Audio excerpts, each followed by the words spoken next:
Deep in the heart of an ancient forest, a sinister presence lurks.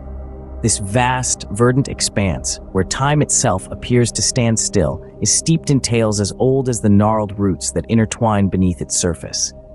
For centuries, these woods have been a source of whispered legends and hushed warnings, a place where daylight seems to shy away, leaving room for shadows to dance their eerie waltz. But of late, a new story has begun to unfold. The tranquility of the forest has been shattered by a chilling presence that has the local villagers on edge. Livestock have started to vanish, swallowed by the insatiable darkness, with no trace left behind. Strange sightings have been reported at night, of ominous shapes shifting amongst the trees, their eyes glowing in the moonlight. Fear grips the village, an unspoken terror that whispers through the wind, leaving its icy touch on every heart. Into this maelstrom of fear steps a stranger, a man with a purpose etched on his face. His eyes, alight with a fire of determination, scan the surroundings as he walks into the heart of the village. A mystery clings to him, an enigma wrapped in a conundrum, a riddle that whispers tales of danger and courage. His coat, worn and weathered, tells its own story of countless battles fought and won, of endless nights spent in pursuit of the shadows that haunt the darkness. His hands, hardened by time and toil, move with a practiced ease, exploring the terrain, searching for signs of the unseen menace. The stranger is no ordinary man. He is a hunter of the night, of the creatures that lurk in the shadows, of the horrors that go bump in the night. He steps lightly, yet with a purpose. He listens, he observes, he deduces. He is a man of action, a man of few words, but when he speaks, his words carry the weight of truth and experience. His investigation is methodical, his deductions chilling. He finds signs of the supernatural, tracks that lead to a horrifying conclusion. The pieces of the puzzle fall into place, the picture becomes clear. Fear is not the only thing that walks these woods. There is something else, something far more terrifying. The stranger knows what haunts these woods, knows what has brought terror to the villagers. A vampire. As the moon climbs high in the night sky, the stranger ventures into the heart of the forest. A cold wind rustles the leaves, whispering of danger and ancient secrets. The forest, once a sanctuary of peace, now stands as an arena of confrontation. The hunter, our stranger, is the embodiment of courage, a lone sentinel against the encroaching darkness. His heart beats steady, a rhythmic testament to his resolve. His journey into the forest is a dance with death. Each step, each breath is a calculated risk. The shadows move around him, alive with the unseen. But he is not deterred. He knows what he seeks. He knows what he must do. His purpose is as clear as the cold, sharp blade in his hand. And then, there it is. The vampire, a creature of the night, its eyes glowing with a hunger that transcends time. The hunter feels its gaze, a chilling touch that sends shivers down his spine. But he does not falter. He meets the vampire's gaze, a silent challenge echoing in the stillness of the night. The battle that ensues is fierce, a clash of the ages, a dance of life and death. The vampire is powerful, its movements a blur in the moonlight, but the hunter is relentless. His determination, his will, his courage, they all shine brighter than any moon could. He is the storm against the night, a beacon of hope in the face of despair. His blade meets the vampire's flesh, a silver flash in the darkness. The vampire recoils, a hiss of pain escaping its lips. But the hunter does not relent. He strikes again and again, each blow a promise of the dawn to come. With a final, desperate effort, the hunter vanquishes his foe. The vampire's form crumbles, dissolving into the night from which it came. The forest is silent once more, the echoes of their battle fading away. The hunter, victorious, stands alone under the moonlight, a testament to the power of courage and determination. With a final, desperate effort, the hunter vanquishes his foe, leaving the forest silent once more. And so, the village is safe once more, thanks to the bravery of the stranger. With the vampire threat vanquished, the hunter slips away, his mission fulfilled. Relief and gratitude ripple through the villagers. Their lives return to the tranquility of ordinary existence. The echoes of their heartfelt thanks fade into the night, a testament to the hunter's silent heroism. And with that, we leave you with this chilling tale. If you enjoyed it, do us a favor, like and subscribe.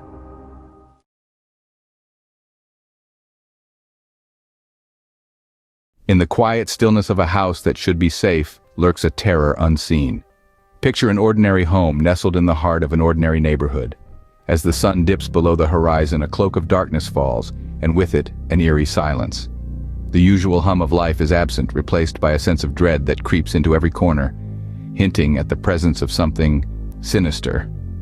The air is heavy, the tension palpable. Tonight, familiar walls echo with unspoken fear.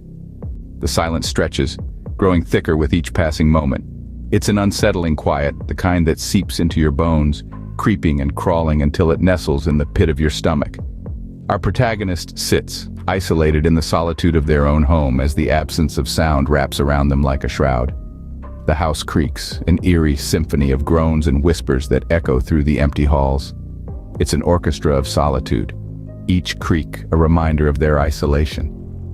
Shadows dance on the walls, moving in time to the haunting melody. The flickering shadows seem to take on a life of their own, twisting and contorting into monstrous shapes. A sense of dread begins to build, a creeping terror that wraps its icy fingers around their heart. The silence isn't just unsettling now. It's suffocating, pressing in from all sides with an oppressive weight. In the stillness, a soft, skittering sound from beneath the bed shatters the silence. A moment of paralyzing fear, then the slow, reluctant peek under the bed. The protagonist's heart pounds like a drum, echoing in the silence of their solitary home. Their breath comes in shallow gasps, each exhale shattering the stillness. They can hear it, a low guttural growl, a sound that should not exist in the safety of their homestead. It's too real, too close. The source, under the bed, the childhood place of nightmares, now a living horror. With each step towards the bed, the floorboards groan under their weight, the sound a stark contrast to the heavy silence that permeates the room. The protagonist's hand trembles as they reach for the edge of the bedsheet.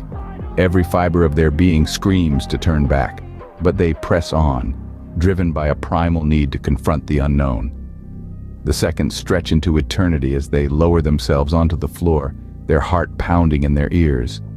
The darkness under the bed seems to pulse, to breathe, and then they're looking into it, into the abyss. There in the gloom, two luminous eyes stare back, unblinking, monstrous. A chill runs down the protagonist's spine. The sight of the creature is more terrifying than they could have ever imagined. A nightmare given form. A low growl rumbles from under the bed, vibrating through the floorboards. Eyes wide with terror, they meet the gaze of the creature lurking under the bed. As terror grips the lone dweller, a choice must be made. In the throbbing silence of the night, our protagonist stands at a crossroads. A monstrous entity lurks beneath the bed, its presence a chilling reminder of the darkness that dwells within our deepest fears. The choice that confronts our hero is not just about survival, but about confronting the unknown, the unseen, and the unspoken. It's about embracing the darkness, or being swallowed by it. This is not unlike a choice that awaits each one of us as we navigate the murky waters of our own lives. To confront or to cower, to explore or to ignore, to engage or to retreat. The protagonist's choice mirrors your own. Will you dare to delve into the abyss, or will you retreat into the safety of the known? Will you choose to face your fears, or will you let them consume you? Embark on this journey with us. Like, subscribe, and share DreadVerse, where every shadow hides a story.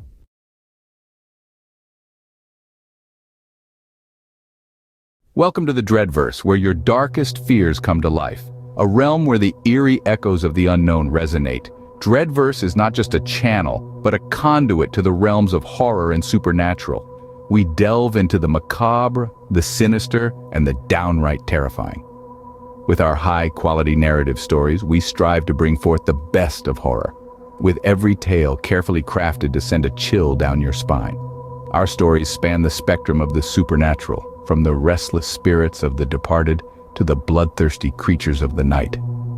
Each tale is a journey into the shadows, a glimpse into the dark corners of our world and beyond. We're committed to providing you with a thrilling escape from the ordinary, a chance to explore the thrillingly terrifying. So, buckle up and join us as we dive into the depths of the DreadVerse. In the heart of the night, two strangers meet under the pale glow of a flickering street lamp. Their shadows dance on the cold, wet pavement, the only witnesses to their clandestine rendezvous. The man, clad in an unassuming suit, exudes a sense of mundane normality. His eyes, however, betray a curiosity that is anything but ordinary. The woman, shrouded in a cloak of mystery, stands out in stark contrast. Her demeanor, a curious blend of elegance and eeriness, sends a chill down the spine. Their conversation begins in hushed tones, the man attempting to mask his fascination, the woman, her eccentricity. The air is thick with tension, the silence punctuated only by the occasional distant car horn and the rhythmic hum of the flickering lamp. As the conversation unfolds, the woman's oddities begin to seep through her carefully constructed facade. Her laughter, a little too shrill, her gaze, a little too intense, her pallor, a little too pale. The man, now visibly uneasy, questions her about her peculiarities. Her responses, cryptic and evasive, only serve to heighten his anxiety. Yet there's an inexplicable pull, a morbid curiosity that keeps him engaged. The woman, sensing his unease, plays along, her amusement thinly veiled behind a coy smile. As the night deepens, her oddities become more pronounced. Her eyes, they seem to glow in the dim light. Her voice, it carries an echo that wasn't there before. Her words, they're laced with an age-old wisdom that belies her youthful appearance. The man, although terrified, is now completely enthralled. Finally, she decides to drop the pretense. The cloak of mystery falls away, revealing her true form. Her eyes, now a brilliant crimson, fixate on him. Her lips part, revealing a set of perfectly white, sharp teeth. And then, with a smile that shone too bright in the dim light, she bared her fangs. The man stumbled back, eyes wide with terror as he stared at the creature before him. His breath hitched, heart pounding like a drum against his chest. As he grappled with the reality of the situation, his voice quivered. You're one of them, a creature of the night." Her laughter, cold and eerie, echoed in the silent night, sending chills down his spine. "Indeed," she murmured, her voice dripping with an unholy mix of amusement and hunger.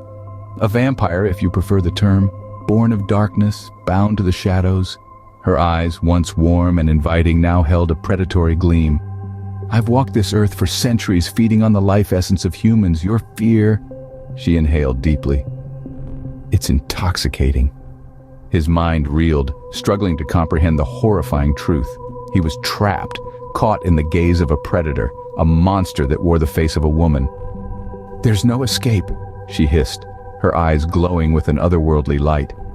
The DreadVerse has many tales to tell, and tonight you've been part of one. Our vampire's tale may have ended, but the echoes of its story still linger, like the hushed whispers of a forgotten curse. Was it a tale of horror, or perhaps a tale of redemption hidden beneath layers of darkness? That, dear friends, is for you to decide. As we close this chapter, remember each tale spun in the DreadVerse is a thread in a larger, darker tapestry. Your support makes it possible for us to continue weaving these tales, to continue exploring the shadowy corners of the DreadVerse. So, if our vampire's tale sent shivers down your spine, if the DreadVerse has become a place you wish to revisit, we invite you to become part of our journey. If you enjoyed this journey into the DreadVerse, show your appreciation by liking, subscribing, and sharing this video. Remember, the DreadVerse is waiting to tell you its next tale.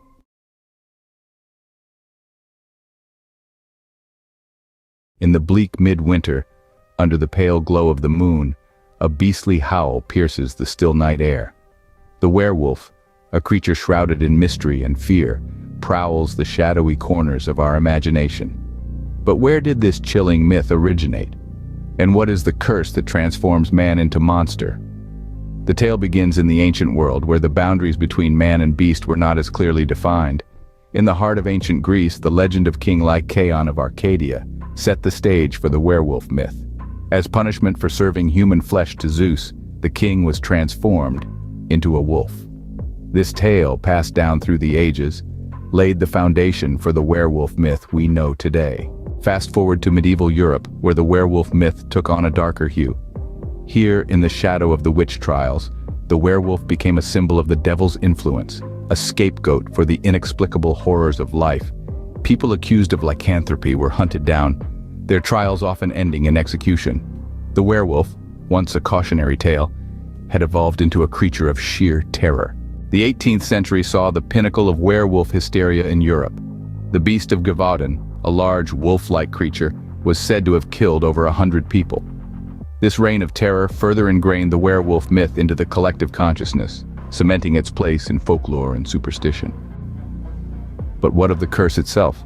The transformation from man to beast, the agonizing metamorphosis under the light of the full moon. The origin of this particular aspect of the werewolf myth is difficult to pin down. Some trace it back to the ancient Greeks and their belief in divine punishment, while others link it to medieval superstitions about the devil and his power to corrupt the human form. The werewolf curse is often depicted as a contagion, spread through the bite of an existing werewolf. The cursed individual, once bitten, is doomed to transform into a beast at each full moon.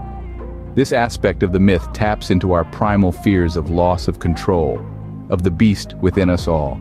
In conclusion, the werewolf myth has evolved from ancient tales of divine punishment to medieval fears of devilish influence, and finally to the modern interpretation of the beast within. The werewolf curse, a chilling symbol of transformation and loss of control, remains a potent aspect of this enduring myth. As the moon rises and the howl echoes through the night, the werewolf continues to haunt our collective imagination, a chilling reminder of the thin line between man and beast.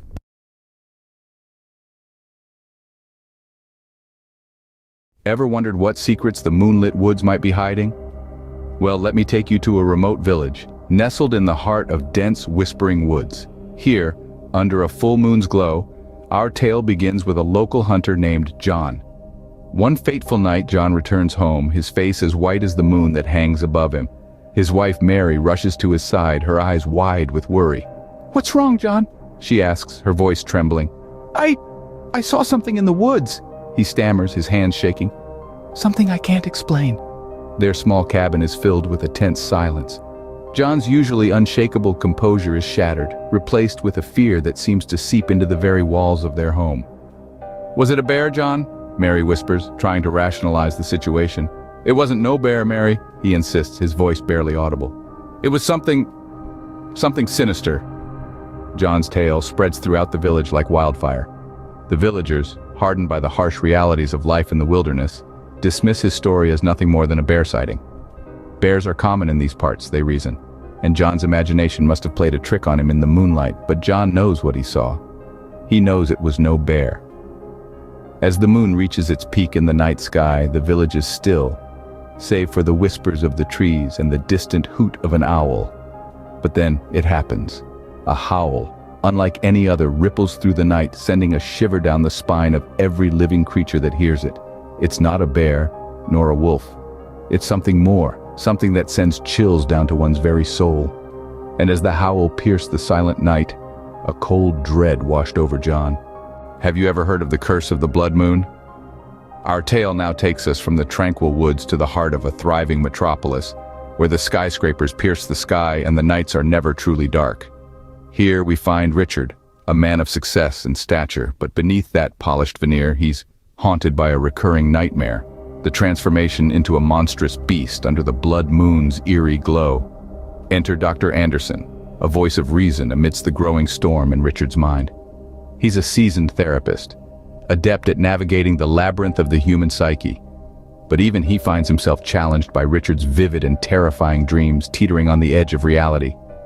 As Richard pours out his fears in Dr. Anderson's office, the dialogue between them is a dance of anxiety and rationality. Richard's voice trembles as he speaks of the beast, its feral eyes mirroring his own, the blood moon looming ominously overhead. Dr. Anderson counters smoothly, attributing the nightmares to stress, the beast merely a manifestation of Richard's subconscious fears. Yet, as the day of the blood moon draws closer, Richard's anxiety escalates. He's caught in a vice of fear, his waking hours consumed by the dread of his impending transformation. His nights are filled with the beast's howls, echoing within the confines of his dreams, a sinister prelude to the horror that awaits. Then comes the night of the blood moon. The city, once a beacon of light, is now shrouded in an ominous crimson hue. When morning arrives, Richard wakes in an unfamiliar location, his clothes stained with blood. His heart pounds in his chest as he stumbles upon the chilling realization. His body bears no scratches, no signs of a fight. Yet, the blood is there, a stark reminder of the night's events. His nightmares, it seems, were not mere figments of his imagination, but prophetic visions, of a terrifying reality. As the sun rose, Richard realized that his nightmares had crossed into reality. What if the beast you fear the most lives within you? A chilling thought, isn't it? In our narratives today, we've seen the lives of two seemingly ordinary individuals, John and Richard, unfold under the spectral light of the moon. Yet, there's an underlying thread that weaves their stories together. A suggestion, a whisper on the wind, that these men might be harboring a secret more profound than either of us could fathom. Picture this: the moonlight casting long shadows, a howl echoing in the distance, and there, lurking within, is the werewolf. Not a creature lurking in the woods, but one hidden under the skin of a man you might pass on the street. And this, my friends, is not the end. There are more stories to tell, more secrets to uncover. So next time the moon is full and you hear a distant howl, remember the stories of John and Richard. After all, you never know who might be hiding a werewolf within.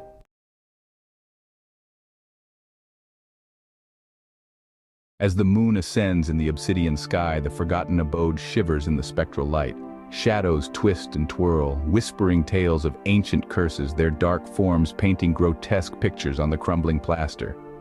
The air turns frosty, a chilling presence pervades, making the flames of the candles shudder and dance with a spectral glow. With a heart pounding like a war drum, I plunge into the cryptic depths of the haunted dwelling. Portraits lining the drafty hallway seem to observe my every move, their ghostly eyes gleaming with malevolence. Unseen voices echo through the corridor, their whispers intertwining with the groans of the aged floorboards beneath my stealthy steps. Upon reaching the crown of the grand staircase, an invisible weight descends upon my chest, making each breath a laborious struggle. The hallway extends into a ghostly tunnel, veiled in an unearthly fog that seeps from the moss-ridden stonework.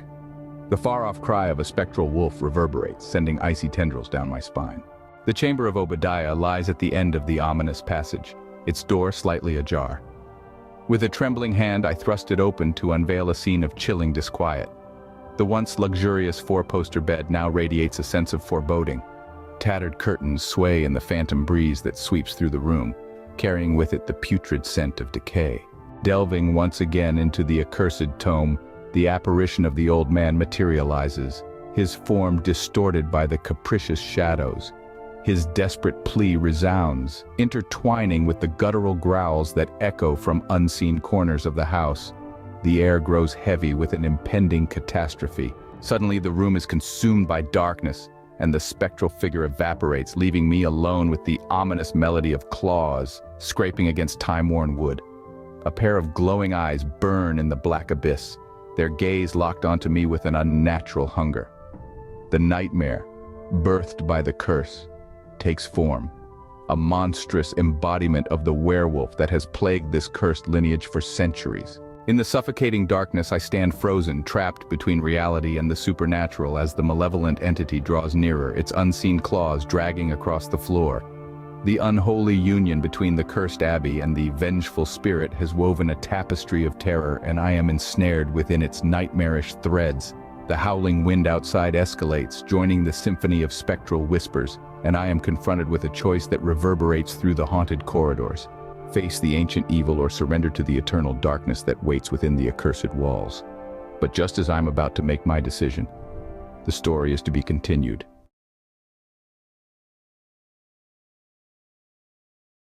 As the moon ascends in the obsidian sky, the forgotten abode shivers in the spectral light.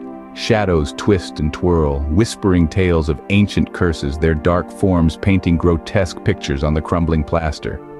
The air turns frosty, a chilling presence pervades, making the flames of the candles shudder and dance with a spectral glow. With a heart pounding like a war drum, I plunge into the cryptic depths of the haunted dwelling. Portraits lining the drafty hallway seem to observe my every move, their ghostly eyes gleaming with malevolence. Unseen voices echo through the corridor, their whispers intertwining with the groans of the aged floorboards beneath my stealthy steps. Upon reaching the crown of the grand staircase, an invisible weight descends upon my chest, making each breath a laborious struggle. The hallway extends into a ghostly tunnel, veiled in an unearthly fog that seeps from the moss-ridden stonework. The far-off cry of a spectral wolf reverberates, sending icy tendrils down my spine. The chamber of Obadiah lies at the end of the ominous passage, its door slightly ajar. With a trembling hand, I thrust it open to unveil a scene of chilling disquiet. The once luxurious four-poster bed now radiates a sense of foreboding. Tattered curtains sway in the phantom breeze that sweeps through the room, carrying with it the putrid scent of decay. Delving once again into the accursed tome, the apparition of the old man materializes, his form distorted by the capricious shadows. His desperate plea resounds, intertwining with the guttural growls that echo from unseen corners of the house.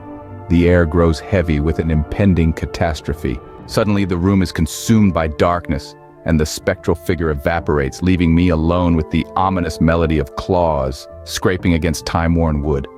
A pair of glowing eyes burn in the black abyss, their gaze locked onto me with an unnatural hunger. The nightmare, birthed by the curse, takes form, a monstrous embodiment of the werewolf that has plagued this cursed lineage for centuries. In the suffocating darkness, I stand frozen, trapped between reality and the supernatural as the malevolent entity draws nearer, its unseen claws dragging across the floor. The unholy union between the cursed abbey and the vengeful spirit has woven a tapestry of terror, and I am ensnared within its nightmarish threads. The howling wind outside escalates, joining the symphony of spectral whispers, and I am confronted with a choice that reverberates through the haunted corridors. Face the ancient evil or surrender to the eternal darkness that waits within the accursed walls. But just as I'm about to make my decision, the story is to be continued.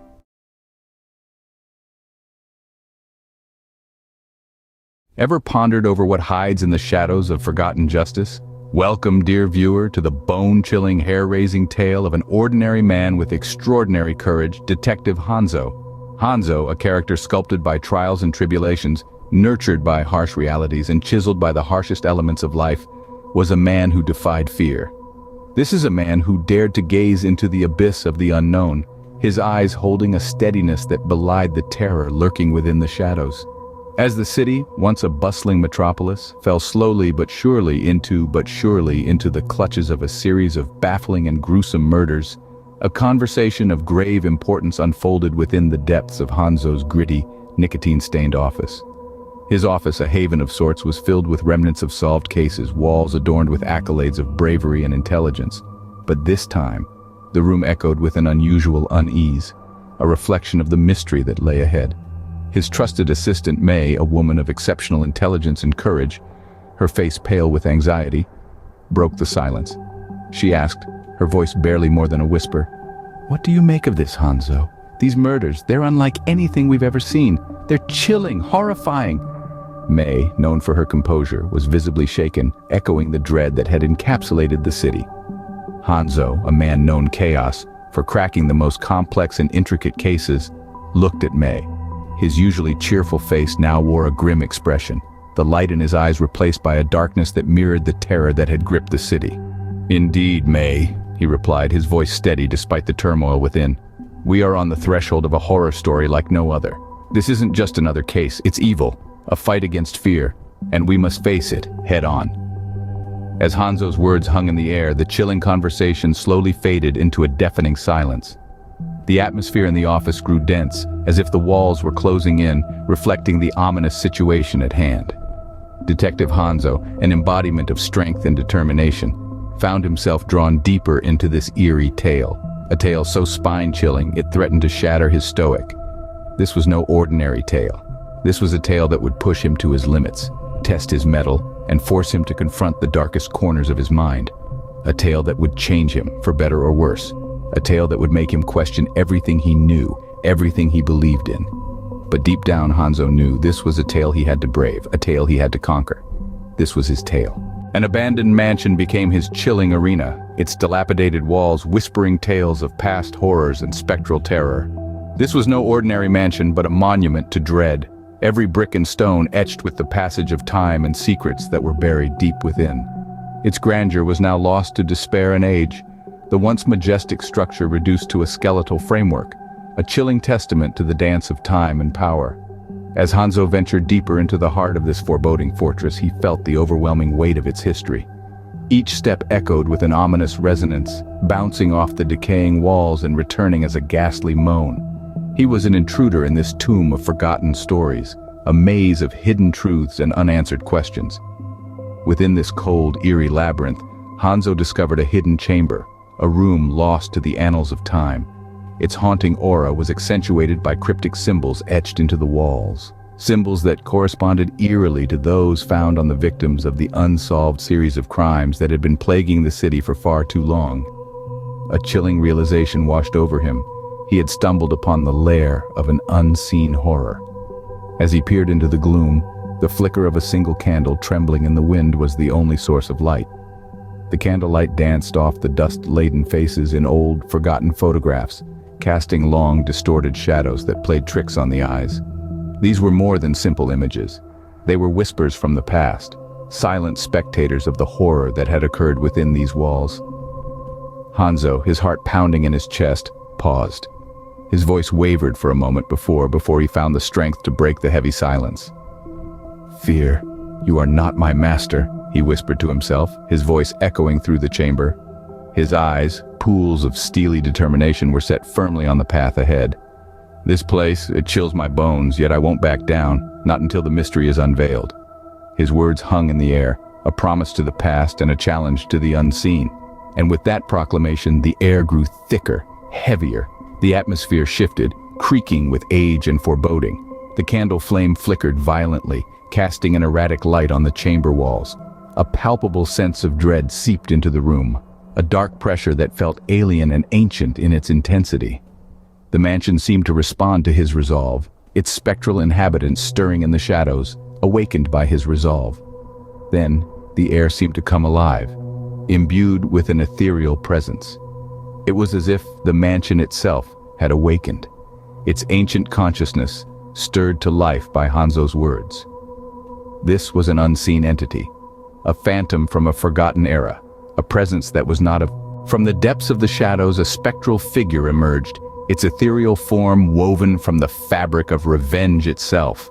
Hanzo, undaunted, demanded the truth. "Who are you? What do you seek?" he questioned. The spectral entity, a phantom draped in the cloak of vengeance, responded with a chilling whisper. "I am the voice of the forsaken, those wronged by still living. I seek justice in their name." Hanzo's eyes narrowed, his resolve unflinching. "And what if your quest for justice leads to more hurt, more loss? An endless cycle of revenge?" he countered. The spectral figure paused, its ghostly form rippling. "True, but what if inaction leads to greater injustice? Would you by then, Hanzo?" It was a challenge that left Hanzo grappling with his past. As he probed deeper, the apparitions of his past cases came alive, questioning his resolve, questioning the very essence of his being. Yet, Hanzo pushed forward, his determination unyielding. A spectral guide led him through a labyrinth where realms of the living and the dead overlapped. Suddenly, the spectral entity presented a scheme to release vengeful spirits upon the city, a twisted interpretation of justice. "But is this really justice?" Hanzo challenged, his voice echoing through the ethereal maze. "To punish the innocent along with the guilty?" "Justice is subjective," the spectral guide replied, its tone eerily calm. "For the spirits crying out for vengeance, this is their only path to peace." Hanzo wrestled with the spectral guide's words, his beliefs about justice shifting in this world, between life and death. As he moved deeper into the maze, he questioned everything he thought he knew about justice. Would he be able to prevent the impending disaster? In the face of unimaginable terror, Hanzo found himself face to face with the spectral leader, the puppeteer behind the murders. His voice echoed through the haunted mansion, a beacon of hope amidst the chaos. "Hanzo!" the spectral leader hissed, their words a chilling echo through the mansion halls. "You cannot stop the inevitable." "I am not here to stop the inevitable," Hanzo retorted. "I am here to restore justice." The spectral leader reveled in the chaos, their laughter a macabre symphony in the mansion. "Justice, you say?" they scoffed. "Justice is a construct of the living, meaningless to us spirits." But Hanzo, resolute and unwavering, refuted their words. "Justice is a beacon, a hope, and a vow that no being living or can escape." With a final resolute look towards the spectral leader, Hanzo thwarted the ritual, banishing the malevolent spirits back into the shadows. His victory speech echoed amidst the sudden silence. This mansion is no longer a puppeteer's stage. Justice prevails and hope has been restored.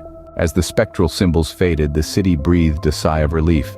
Yet Hanzo, forever haunted by his eerie encounter, knew that the darkness would linger. Turning to his fellow detective, he said, "The city might be breathing easy now, but the shadows of our struggle will keep marking its soul.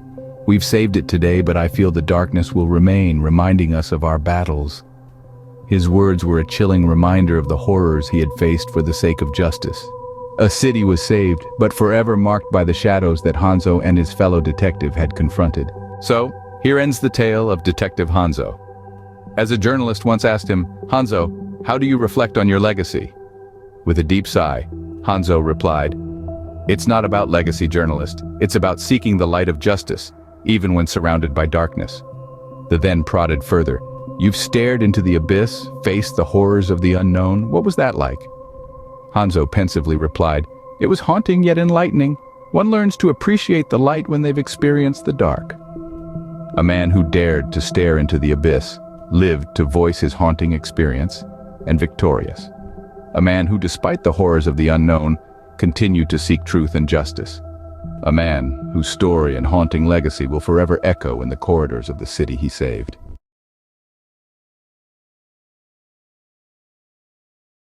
Have you ever been haunted by a memory so vividly terrifying that it chills you to the bone? Our minds are like vast labyrinths, packed with forgotten recollections. As we move through life, we collect experiences, storing them away like precious trinkets. Some are joyful, others are painful, but all are integral to the story of our existence. As a child, my life was a canvas of vibrant colors, a blend of laughter and tears, of love and loss. The camera lens immortalized these moments, capturing the raw essence of my youth. But pictures I've found are like double-edged swords. They preserve our memories, yet they also act as placeholders, like the one of me curled up inside a box after crying myself to sleep. That memory is faint, blurred around the edges, like a dream that's just out of reach. But there is one memory from when I turned 10, a birthday celebration that took a sinister turn. That summer, my mother arranged for a clown named Pops to entertain at my birthday party. Pops was an odd character, his appearance both comical and unnerving. A red shirt clung to his lanky frame, contrasted by poofy pants of red and white stripes. His shoes were an unusual combination of blue and red, too large even for his gangly stature. His face, painted stark white, was the canvas for sunken gray eyes, hollow cheeks, and a smile that sent chills down your spine rather than laughter. His fingernails were disturbing, long, dirty, and crusty. Pops performed his tricks with an eerie lack of joy. His eyes, devoid of warmth, scanned each child with an unsettling intensity. He juggled, danced, and made balloon animals, but his performance was devoid of the usual joviality associated with clowns. His laughter was hollow, his movements mechanical. His fixation on Jenny, the neighborhood sweetheart, was particularly noticeable. Jenny, with her golden hair and sapphire eyes, was the apple of everyone's eye. But Pops's attention towards her was far from benign. He pointed at her at the end of his act, grunted about the tough crowd, and left abruptly. As the day turned into evening, a sense of unease filled the air. Jenny, who was supposed to be home by dusk, was nowhere to be found. She had excused herself earlier, claiming her parents were waiting for her. But as hours passed, her lie unraveled. A frantic call from her parents confirmed our worst fears. Jenny had disappeared. Despite the relentless search, Jenny was nowhere to be found. The once cheery neighborhood was now shrouded in a sinister silence. The laughter and joy of the birthday party were replaced by fear and uncertainty. As we went to bed that night, the image of Pops, with his menacing eyes and twisted smile, haunted our dreams. The memory of his haunting gaze, fixed on Jenny, sent a shiver down our spines. Little did we know the real horror was yet to unfold. The next morning I made a gruesome discovery. As I walked the dog, my foot nudged something in the grass. It was a hand, pale and lifeless, jutting out from the undergrowth. A chill ran down my spine as I realized it was Jenny's. Her body was a ghastly sight to behold. Her eyes, once sparkling with life, were gone, leaving empty sockets in their wake. Her fingers and toes had been brutally stripped of their nails. Her skull, crushed in an unspeakable manner. The distress that followed was heart-wrenching. Parents wept, their cries echoing through the once peaceful neighborhood. The police, with their grim faces, began their investigation into this shocking crime. As the hours rolled into days, a sense of unease fell over our little community. The investigation took a bizarre turn when my mother implicated the strange clown from the party. This was not just a murder, it was a chilling mystery that would haunt us for years to come. The man who resembled Pops, we learned, had died 50 years ago while performing for a family who lived in our house before us. This haunting revelation sent a chill down our spines as we grappled with the reality of the uncanny resemblance. The clown, the terror, the death, all seemed to echo from a past we never knew existed. The police, baffled by the striking similarity, delved into the history of the house and the chilling account of Pops's death.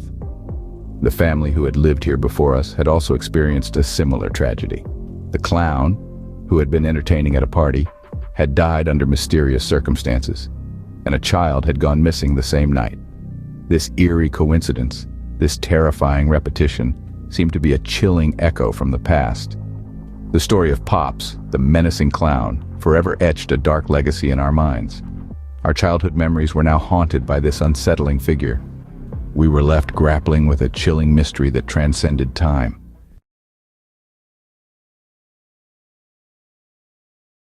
In the forgotten town of Raven's Hollow, hidden amidst a labyrinth of twisted trees and enveloped by an ever-present shroud of mist, an ominous relic of the past loomed large, the Van Thorn Manor.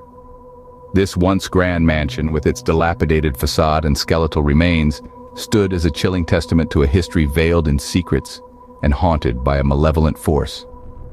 Generations ago, the Van Thorn family arrived in Raven's Hollow, an enigmatic clan harboring arcane knowledge and ancient rituals. Whispers of forbidden pacts and occult ceremonies clung to their name like a spectral cloak. As they settled into the mansion, the townsfolk, gripped by a blend of fear and fascination, spoke of strange lights and eerie sounds emanating from the heart of the manor. The climax of Raven's Hollow's macabre tale unfolded on a storm-laden night that seemed to mirror the ominous aura surrounding Van Thorn Manor. Thunder roared like a vengeful deity, and lightning illuminated the skies, revealing shadows that danced malevolently within the mansion's confines. Legend spoke of a blood ritual gone awry, sealing the Van Thorn's fate in a pact with a vengeful spirit. Over the decades, the mansion succumbed to decay, its once majestic halls now echoing with the tortured whispers of the past. Local historian Eliza Harper, drawn to the town's dark enigma, resolved to unveil the secrets buried within the mansion's walls. Armed with a flickering lantern and a sense of trepidation, she ventured into the foreboding corridors, where time seemed to blur and reality merged with the supernatural. As Eliza traversed the eerie chambers, she stumbled upon forgotten relics of the Van Thorn family's unholy practices. A hidden chapel adorned with cryptic symbols, a library filled with ancient grimoires, and portraits that seemed to gaze into the depths of one's soul. Whispers, barely audible, beckoned her further, guiding her towards the heart of the mansion. In a room steeped in darkness, Eliza encountered a portrait of the Van Thorn patriarch, his eyes piercing through the veil of time. As she studied the painting, a haunting wail echoed through the halls, and shadows coalesced into the ethereal figure of Lady Van Thorn. The betrayed spirit revealed the gruesome truth of her family's demise, a tale of madness, betrayal, and a curse that transcended the boundaries between life and death. Eliza, gripped by an otherworldly force, felt an invisible hand urging her to leave. As she stumbled out of the mansion, the once silent town erupted with ghostly murmurs. Raven's Hollow, forever changed by Eliza's encounter with the Van Thorn legacy, became a place where the barrier between the living and the dead grew thin. The spectral cries of the Van Thorn family echoed through the mist, a mournful reminder that some secrets are bound to a cursed existence, a chilling resonance that lingered over Raven's Hollow, ensuring that its sinister tale would continue to ensnare the curious and the unwary who dared to venture near the forsaken mansion.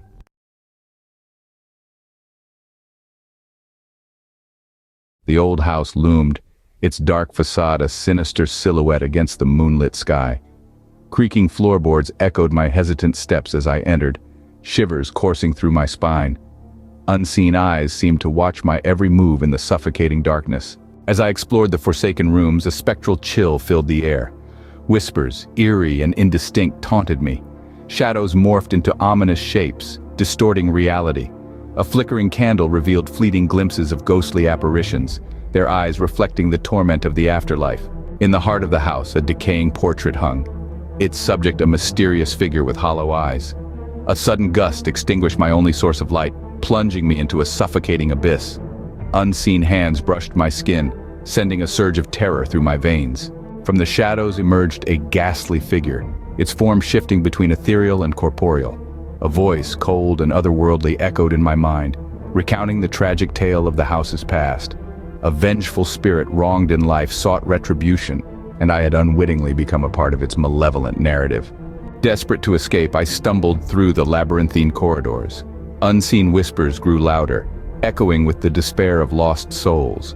Doors slammed shut, trapping me in a nightmarish maze. The air itself seemed to constrict, as if the very house resisted my attempt to flee. In a room veiled in shadows, I found a dusty journal, its pages filled with the chilling confessions of past inhabitants. Each entry spoke of encounters with the vengeful spirit, recounting tales of relentless torment and unrelenting horror. My heart raced as I realized the malevolent force had claimed many before me. A sudden, bone-chilling howl echoed through the house, and the temperature plummeted.